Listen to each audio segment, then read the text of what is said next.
Good evening. This is CTV News for Monday, August 15th. I'm Patricia Vallone. And I'm Byron Scott. Thank you for joining us tonight. Well, it's been 5 days since a fire and explosion leveled several buildings at a Silver Spring apartment complex. And while some residents wait at a shelter to be relocated, others who are missing loved ones hold on to hope. Denise Douglas has the latest. Sadly, another body was just pulled out of the rubble here at Flower Branch Apartments, where the fire and explosion took place. Meanwhile, crews are on site here trying to figure out exactly what caused the tragedy. Crews are moving through what looks like a war zone here at Flower Branch Apartments as they look for victims and a cause of the massive fire and explosion. The gas company wanted to do some pressure testing of some of the lines and so forth, which I think is somewhat of a standard process. But in that process, we are concerned that there might be some residual gas odor. There is a chance that a natural gas line played a role in the tragedy.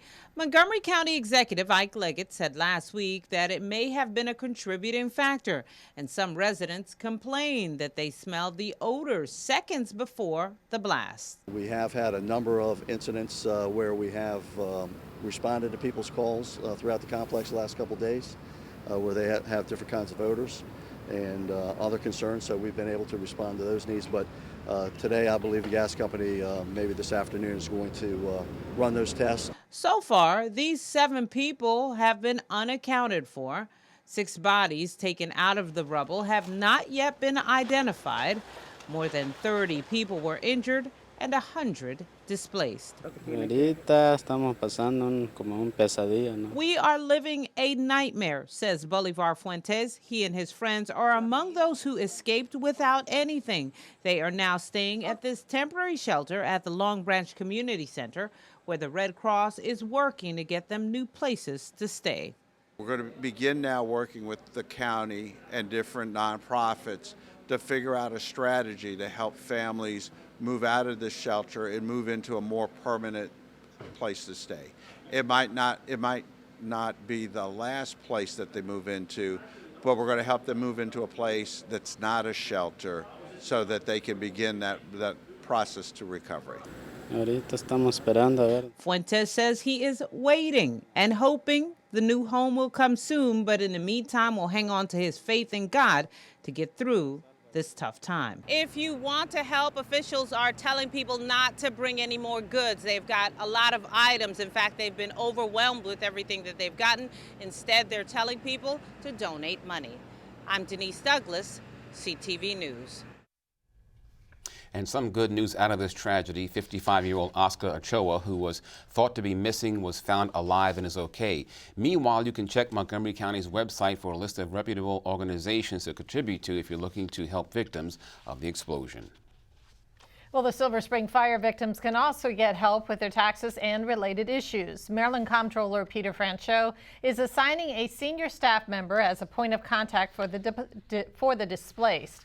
Those who have a tax obligation pending and will not be able to pay on time or pay the right amount should contact Mariela Cruz at 410-260-4020 or by email at mcruz@comp.state.md.us. Residents can donate cash, checks, or gift cards. That they can do that online through the Montgomery Housing Partnership at mhpartners.org. You can also mail a donation to the attention of Long Branch Fire at 12200 Tech Road, Suite 250, Silver Spring, Maryland 20904. And in the wake of that incident in Silver Spring, Prince George's fire officials want to remind residents of some important safety tips involving natural gas. Experts say that it's important to recognize, react, and respond. If you detect the smell of natural gas, don't attempt to locate the source of odor. Immediately call 911. Leave your house or apartment immediately. Go outside to a safe location where you can call 911.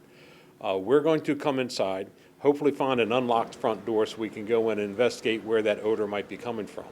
Once we've determined that, we'll shut the gas off. We'll pump fresh air into your house or apartment and notify the gas company that they have an issue that they need to come out and fix. And for more information, contact the Prince George's Fire Department Community Outreach Office at 301-883-5250. Well, meantime, firefighters were busy battling two blazes this morning in Forestville. Crews responded to a burning home in the 6500 block of Grafton Street just before 3 a.m. Officials say flames were contained to a bedroom on the second floor of the house. One man was sent to the hospital and is reported to be in good condition. Meantime, emergency crews were sent to the 3300 block of Springdale Avenue about 9:30 for reports of a house fire. No word yet on a cause in either case. Both incidents are under investigation. And Prince George's police have identified a man shot and killed in Glen Arden over the weekend. He is 30-year-old Eric Johnson, a city resident. Officers were called to the 8100 block of Martin Luther King Jr. Highway at around 2 o'clock Saturday morning. When police arrived, they found Johnson suffering from gunshot wounds. He was pronounced dead at the scene. Investigators now working to identify a motive and a suspect. If you have any information, you're asked to call county police. And you are watching CTV News. I'm Byron Scott. And I'm Patricia Vallone.